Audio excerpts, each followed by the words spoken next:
The weather is cold outside, and Mary Shelley's Frankenstein is in the hearts of our senior class as they design their own Frankenfun monsters. Here we go. Alright, this is our monster. The many eyes represent the seeking of knowledge and the journey that Victor takes to the book.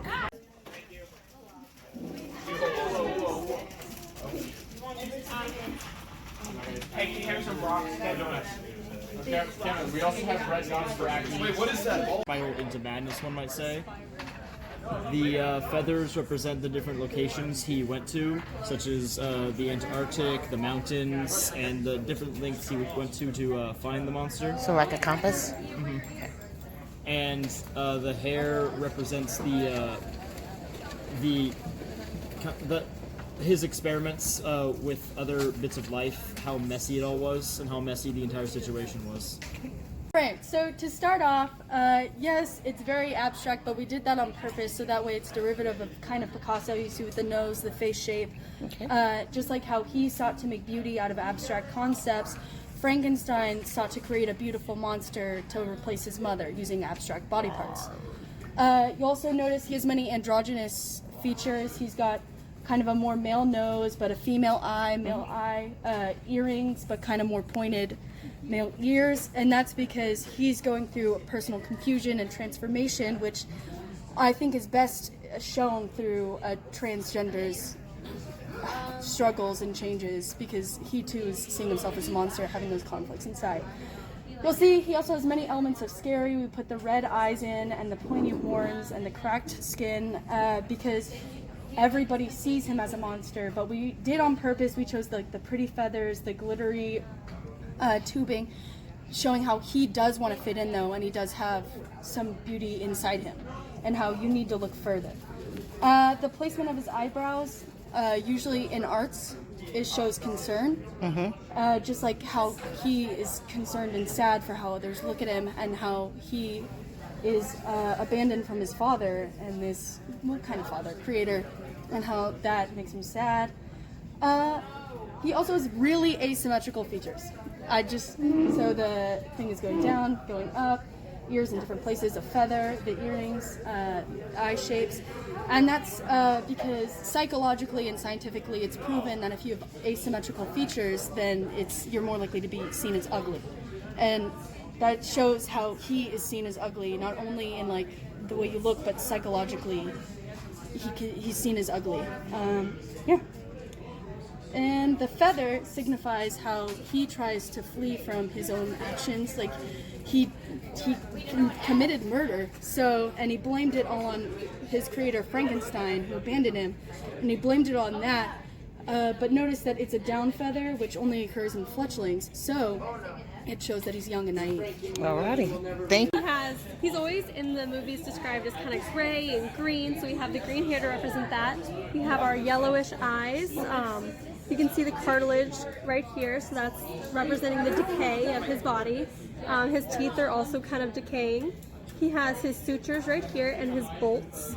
So overall, we just kind of wanted to represent that he is a very malicious creature, but he's also in the state of kind of just confusion. And entropy. Yes. Dressed up Frankenstein, so we wanted to dress him up a little bit just because we wanted him to feel kind of good when he awoke him, because you never know, like if he's gonna go out in public, first thing he could do is go to a party. We want him always looking sharp, so this is his forever fit. And then also we took different arms and legs from different people, but these two are from the same person because they were both just so good we had to put two on there, but also these are from two different people. And then he has a little bit of sparkle on him because we wanted him to feel like he has some shine in him. So we didn't want that. We didn't want anything to like everybody has shine. Frankenstein needs some shine too. All right, confidence booster. Yes, exactly. So also we gave him a nice little mouth. It's all stitched together, but we wanted to give him a full-size mouth, so maybe if he learns how to smile, he can smile pretty big. And then we gave him 3 eyes because we found one of his eyes from a blind man, and we didn't know which eye was the eye that worked. So we took an extra eye just in case. So we don't know if it's 1, 2, or 3 that works, but we'll let him tell us eventually. Well, that third eye is an enlightenment eye. Yeah. This is intuition. Yeah, it's very endearing, I think. And then also we just wanted to give him some hair because we just want him to feel good about himself. If he wants to give it a fresh cut, we can do that for him most definitely. Okay, so We gave him orange hair because he is just pretty much an accumulation of human body parts, so he has no soul, like Ginger's. Correct. True.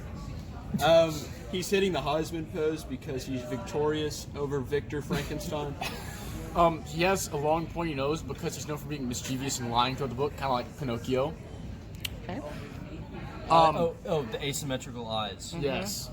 Symmetry scientifically is known to be pretty much like what constitutes beauty, so we made him as asymmetrical as possible. Yes. Anything else? So, essentially, during the entirety of the novel, we are posed with the question, what makes a monster? Of course, Frankenstein's creation is, in fact, it looks like a monster, but in the beginning, it shows features and characteristics that it may actually not be. So, basically, our creation, our monster, is a representation of the fact that you don't always have to physically look like a monster, but you can be beautiful and still be one. Anything else? My first three-dimensional monster. Okay, who's going to speak on it? Oh my gosh. Okay. Let's go. So, this is Frankenweenie, as you can tell by the signature on his tail. And we gave him all this pink kind of jumbled stuff on his insides as his heart, to show that his heart and his feelings are kind of messed up. He doesn't know what to feel. And then we put a rock in with it to show that his heart is stone cold and that his feelings are kind of weighing him down. No. And then we gave him also on the inside of his head little brains that are also jumbled because he doesn't know what to think. His head's going all over the place trying to make sense of this new world. And then on his back he has these scars because he's been mistreated by humanity. He's been neglected and outcast by everyone that he's met, just like Frankenstein. And so then he's also got super long legs like the real Frankenstein. Thank you, Ms. tall. Fajardo's class, for joining And the he's also library made and their mismatched makerspace to parts- create your mismatched parts everywhere Frankenfun because monsters. The doctor was a grave robber. Yes. And then we have that on the bottom.